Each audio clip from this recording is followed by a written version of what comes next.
तो दुनिया की जो सबसे बड़ी ख़बर है वो नौमुंतखब अमरीकी सदर डोनाल्ड ट्रंप का एक ट्वीट है जो आलमी माथे की पेशानी पे चमक रहा है। एक जुमले का ट्वीट है, मशरिक़ वस्ता में समझौता हो गया है, यरगमालियों की रिहाई जल्द शुरू हो जाएगी, शुक्रिया। इसराइली अखबार हारेट्स का कहना है कि यरगमालियों की रिहाई अगले हफ्ते के शुरू से मुतवक्को है। पहले मरहले में 6 हफ्ते की जंग बंदी होगी। इस दौरान गज़ा के वस्ती इलाके से इसराइली फ़ौजों का मरहलावार इनखला और शुमाली गज़ा के बेघर फ़लस्तीनियों की वापसी होगी। रोज़ाना 600 इमदादी ट्रक गज़ा में दाखिल हो सकेंगे। इनमें से 300 ट्रक शुमाली गज़ा के लिए मुख्तस होंगे। 50 ट्रक पेट्रोल और डीज़ल लेके आएंगे। हमास पहले मरहले में 33 इसराइली यरगमाली रिहा करेगी। इनमें ख़वातीन बशमूल ख़वातीन फ़ौजी, बच्चे और 50 बरस से ऊपर के कुछ मर्द शामिल हैं। इन 33 यरगमालियों की रिहाई का दौरानिया 6 हफ्तों पे मुहित होगा। हर हफ्ते 3 यरगमाली रिहा होंगे और बकिया 6 हफ्ते की मुद्दत के ख़ात्मे से पहले रिहा कर दिए जाएंगे। इसराइल हर सिविलियन यरगमाली के बदले 30 और हर खातून फ़ौजी के बदले 50 फ़लस्तीनी कैदी रिहा करेगा। कैदियों की वापसी के बाद मरने वाले यरगमालियों के बाक़ियात भी इसराइल के हवाले किए जाएंगे। इस माहदे के ज़मानती कतर, मिस्र और अमरीका हैं। पहले मरहले के 16वें दिन दूसरे मरहले के बारे में बातचीत शुरू होगी। दूसरे मरहले में तमाम यरगमाली रिहा हो जाएंगे, मुकम्मल जंग बंदी हो जाएगी और गज़ा से इसराइली फ़ौज का इनखला मुकम्मल हो जाएगा। हमारे साथ इस वक्त खलीज में मुकीम सीनियर सहाफ़ी उसामा बिन जावेद मौजूद हैं। उसामा, ये जो मैंने इस समरी बताई है, इसमें आप कोई इजाफ़ा या कमी या तस्हीह करना चाहते हैं? जी, बहुत शुक्रिया वसित।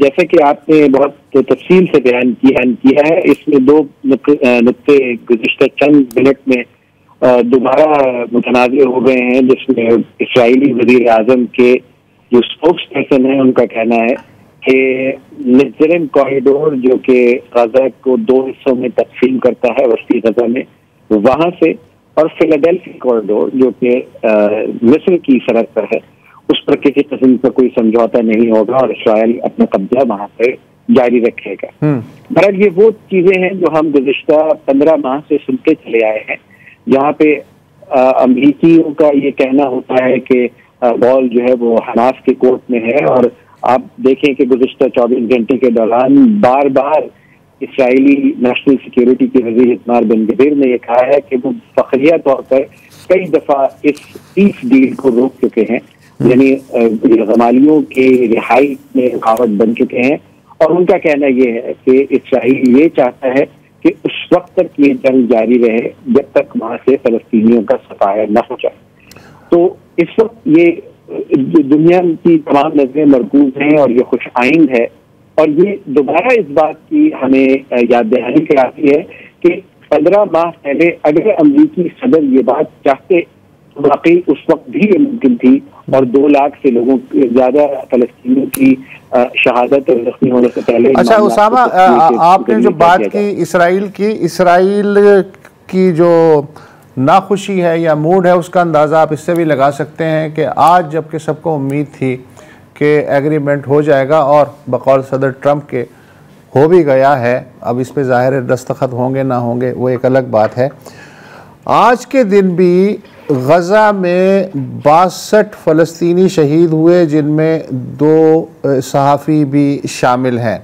अच्छा, कल तक जो एंटनी ब्लिंकन थे अमरीकी वज़ीर ख़ारजा, वो ये तासुर दे रहे थे कि हमास की हाँ का इंतज़ार है, बाकी तो सब ठीक है। लेकिन अब जो आप बता रहे हैं कि तल अवीव से ये मसाइल, ये एतराज़ात उठने शुरू हुए हैं जिनके बारे में हमें ख़दशा था कि ऐसा ही होगा, तो एक ऐसे वक्त जबकि बाइडन इंतज़ामिया का एलची और जो आने वाली ट्रंप इंतज़ामिया है उसका एलची नेतन्याहू की गर्दन पे गरम गरम फूंके मार रहे हैं, तो क्या उसका कोई असर होगा या इसराइल इस दफ़ा भी चिकना होकर बाहर निकल जाएगा?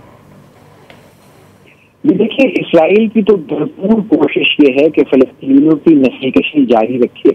आपने जो जिक्र किया 62 फलस्तीनियों का, उसमें सहाफियों की तादाद, जो फलस्तीनी सहाफी हैं, क्योंकि इसराइल ने अब तक पाबंदी लगाई हुई है कि कोई और सहाफी बाहर से अंदर नहीं जा सकता, तो 200 से ज्यादा सहाफी इस जुर्म की पादाश में कत्ल कर दिए गए हैं, क्योंकि वो दुनिया को सच दिखा रहे हैं कि इसराइल गुज़श्ता 15 महीने से फलस्तीनियों की इस तरह नस्लकशी कर रहा है। इसराइल की ख्वाहिश भी यही है और अमेरिका की तारीफ भी उसे हासिल रही है कि वो इसको जारी रखे, न सिर्फ माली तौर पर, फौजी इमदाद, बल्कि वो बम जो गजा में गिराए जा रहे हैं वो भी अमेरिका की तरफ से आ रहे हैं। तो अमेरिका के पास ये ताकत गुज़श्ता 15 महीने से मौजूद है। और इसराइली जितना भी तरद्दुद कर ले, अगर आने वाले सदर ट्रंप ने ये फैसला कर लिया है और उनकी सुखी का बायस बनता है कि इसराइल की तरफ से तरद्दुद किया जाता है, तो आइंदा आने वाले 5 साल में इसराइल के लिए बहुत शदीद मसाइल पैदा हो सकते हैं। तो इसराइल के लिए चाहे या ना चाहे, मरता क्या ना करता, उसे इस तरह की एक डील पे साइन करने पड़ेगा। हाँ, क्या वो 16 दिन तय होंगे, क्या तमाम मगवी रिहा हो जाएंगे, क्या वाकई 600 ट्रक जो कि 700 ट्रक से अब भी कम है दाखिल हो पाएंगे, ये सब सवाल निशान है। लेकिन ट्रंप के लिए, ट्रंप को अगर आपको याद हो कि ट्रंप ईगो जो है वो बहुत जल्दी से नाराज हो जाती है, तो इसलिए ट्रंप के लिए बहुत जरूरी है कि उसके ऐलान किए हुए ऐलानिए के मुताबिक इसराइल सर तस्लीम खम करे। अगर नहीं करता तो फिर अमेरिकी सदर के पास बहुत सारी ऐसी ताकतें हैं जिससे वो अमेरिका बंद कर सकता है इसराइल की इस जंग और इसराइल की बका के बारे में। अच्छा उसामा, ये जो समझौता जिसके बारे में भी दस्तखत हुए हैं, जिसका आपने भी कॉन्टूर्स बताया, ये मोरलेस वही है जो पिछले साल मई में जिस पर बात हो रही थी, तकरीबन समझौता के वो करीब था लेकिन वो नहीं हो पाया। इस बार भी हमें ये लग रहा है, जैसे आपने भी कहा, कि बहुत ही एहतियात की ज़रूरत है। अभी भी ये शायद थोड़ा सा कब्ल वक्त है कि ये समझौता हुआ है या नहीं, क्योंकि कतर के वज़ीर आज़म को आज एक ब्रीफिंग देना थी, पिछले कई घंटों से उसका इंतज़ार है, वो अभी तक हो नहीं पाई। तो अभी भी ये हो सकता है कि अगले चंद घंटों में इज़राइल के अंदर जो फार राइट जो कुव्वतें हैं वो इसमें टांग अड़ाएं, वो नेतन्याहू को धमकी दें कि हम गवर्नमेंट गिराने जा रहे हैं। तो अभी भी हमें देखना होगा कि ये होता है या नहीं। लेकिन अगर हो भी जाता है, फिर भी हमें ये पता है कि पिछले 15 महीनों में जो कुछ हुआ है गज़ा में, उसका कोई हिसाब किताब नहीं है। वहाँ पे हमने देखा, वहाँ से जो इमेजेस आ रहे हैं वो ये कि लोग वहाँ पे सुख का सांस ले रहे हैं, दुआएं मांग रहे हैं, लेकिन अभी भी उन पर हमले चल रहे हैं। तो आपकी नज़र में ये बताएं कि इस वक्त ये जो बाकी जो मुल्क सालसी कर रहे हैं, जैसे मिस्र है, वहाँ पे दूसरे मुल्क हैं, उनका क्या इंटरेस्ट है कि ये होल्ड करे? ये देखिए, इसका सबसे बड़ा बहरास असर जो है वो मिस्र का है, क्योंकि मिस्र का वाहिद मुल्क है जहाँ जिसका बॉर्डर इसका गजा से लगता है, और मिस्र पर शदीद प्रेशर भी है उन तरह ज़मीनों का भी, और उसके अलावा कुछ ना करने का भी, क्योंकि मिस्र अब तक नाकाम रहा है किसी किस्म की जंगबंदी करने में और एक बड़ा अहम तारीखी का किरदार अदा करता है। तो दोनों मिस्र और कतर के लिए बहुत ज़रूरी है कि ये डील किसी तरीके से किसी अंजाम तक पहुंचे। लेकिन मसला ये है कि दोनों तरफ एक ऐसी कुव्वतें मौजूद है, जबकि आपको हमास ने बार बार ये कहा है कि जैसा आपने जिक्र किया, ये वही डील है जिस पर बगलें लगाई गई थी अमेरिका की तरफ से, और ये कहा गया था कि बहुत करीब है। और उसके बाद अमेरिका के एजेंसी, जिनको अभी एक सेमिनार में कहा गया है कि आप जेनोसाइड के नजरिए हार जाएं आपके अमेरिका के लिए, उन्होंने इस बात का यहाँ कतर में आके ऐलान किया था कि हमास जो है वो इसमें मुखिल है, और यही वो बार बार कहते रहे। लेकिन अब अमेरिकी सदर ट्रंप, आने वाले सदर ट्रंप की वजह से उन्हें अपने अल्फाज पे वापस जाना पड़ रहा है। और इसराइली जो आपने दाएं एक्सट्रीम राइट विंग, जो दाएं बाजू की इंतहा पसंद तंजीमें हैं, जिसमें इतमार बिन गबीर, स्मोट्रिच और दूसरे लोग शामिल हैं, उनका बार बार ये कहना है कि उनके लिए किसी किस्म की डील काबिल कबूल नहीं है। वो लोग हैं जो गजा की सरहदों के अंदर जाके शाहजहां में जाते रहे हैं। इतमार बिन गबीर ने अपने सोशल मीडिया पे वो वीडियो शेयर किया है जिसमें फलस्तीनी कैदियों की टॉर्चर पे और उनकी ताजीब पे खुश हो रहा है। और ये वो कुव्वतें हैं जो ये नहीं चाहती कि किसी किस्म की कोई डील हो, और किसी के खिलाफ तल अवीव में, अगर आप ये सब देखिए, तो हजारों लोग मौजूद हैं जो ये कहते हैं कि कम अज कम हमारे मजलूमों को, वो लोग जो हमास के कब्जे में हैं, उनको आज़ाद कर लिया जाए। तो मालूम यही होता है कि हमें अभी भी एहतियात का दामन नहीं छोड़ना होगा, क्योंकि एक दाएं बाजू की इंतहा पसंद हुकूमत जो कि गुज़िश्ता 15 माह से लाखों की तादाद में फ़लस्तीनियों का कत्लेआम करती रही है, वो अब भी ताख़ीरी हरबे इस्तेमाल करती, न सिर्फ गजा में बल्कि तमाम मकबूजा फ़लस्तीन। मतलब आज आपसे बात करने से 15 मिनट पहले जनीन पे दोबारा बमबारी की थी, उसमें 5 लोग जाँ बहक हो गए। तो इसराइली का जो मतला नजर है वो यही है कि मैक्सिमलिस्ट पोजीशन पे है, वो चाहता है कि जितने ज्यादा हिस्से पर कब्जा कर सके, फलस्तीनियों को उससे दूर कर सके, जो कि उसकी पॉलिसी 1947 से रही है।